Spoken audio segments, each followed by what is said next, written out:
Did Rocket Lab just secure its satellite future or buy itself a new bottleneck? 42 days apart, it bought a laser terminal supplier and the motors that point solar panels and antennas. One deal brought an existing supplier inside.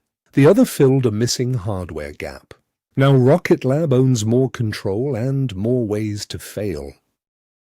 Start with Mynaric.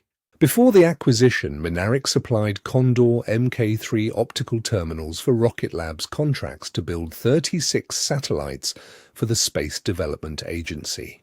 Rocket Lab valued those prime contracts at $1.3 billion. A laser terminal lets satellites send data directly to one another. So Rocket Lab was responsible for the finished satellites, but a critical part of the network came from an outside company. On April 14, 2026, Rocket Lab completed the Mynaric acquisition for consideration valued at $155.3 million. Most of that value came from about 2.3 million Rocket Lab shares. Then, on May 26th, Rocket Lab completed the Motiv acquisition and renamed the business Rocket Lab Robotics. The agreement announced before closing called for $40 million in cash, subject to adjustment, plus up to $20 million more in stock if later performance targets are met. It filled a different gap: the motors, gimbals, and drive systems that move parts of a spacecraft. That difference matters, but the strategy behind both deals is the same.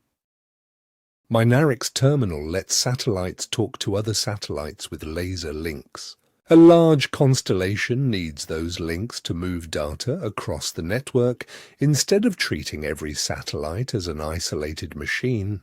The Government Accountability Office calls optical terminals critical to the Space Development Agency's architecture and has also documented development and delivery risks. If a terminal arrives late, the satellite waiting for it can also be late. The network depends on many satellites arriving, connecting, and operating together. Motiv solves a different physical problem.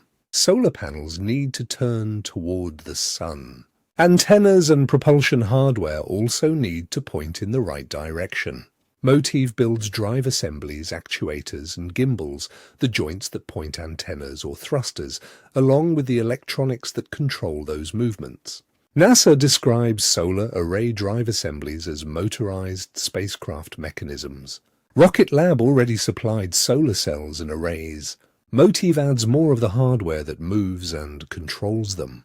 Rocket Lab says Motiv hardware already helped enable NASA's Perseverance rover and other exploration systems. That shows flight heritage, not successful integration into Rocket Lab.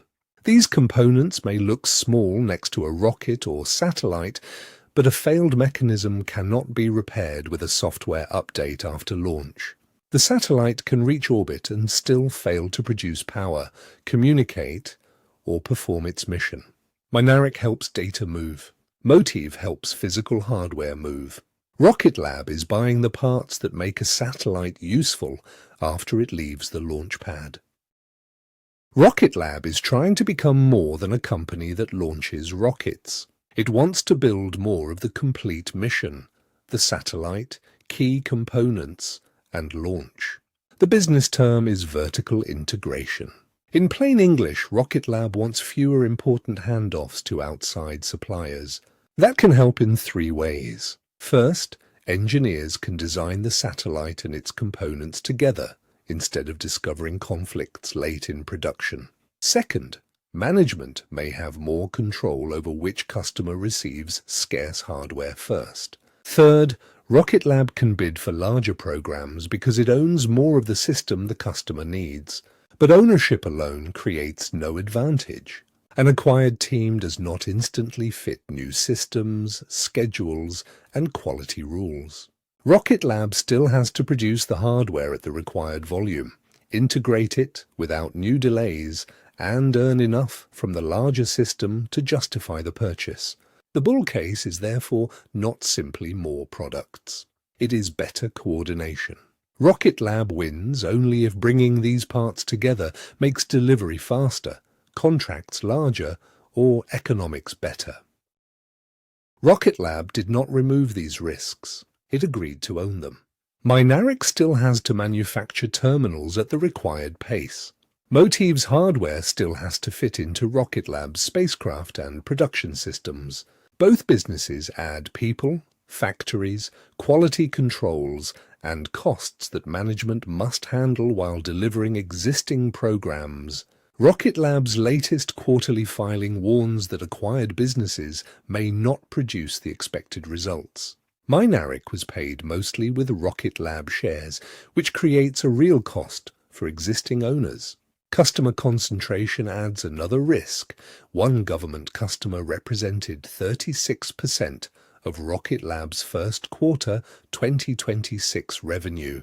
A larger government program can drive growth, but a delay or funding change can also hit harder.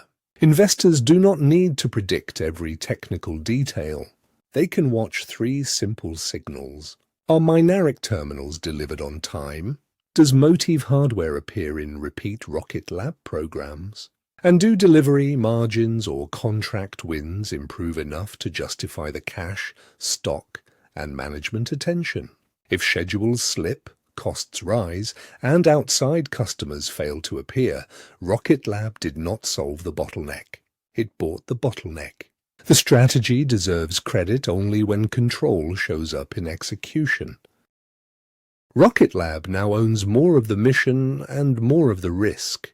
The next chapter is not another acquisition announcement. It is whether these parts arrive on time and win real work. Subscribe for the evidence that strengthens or breaks the Rocket Lab case.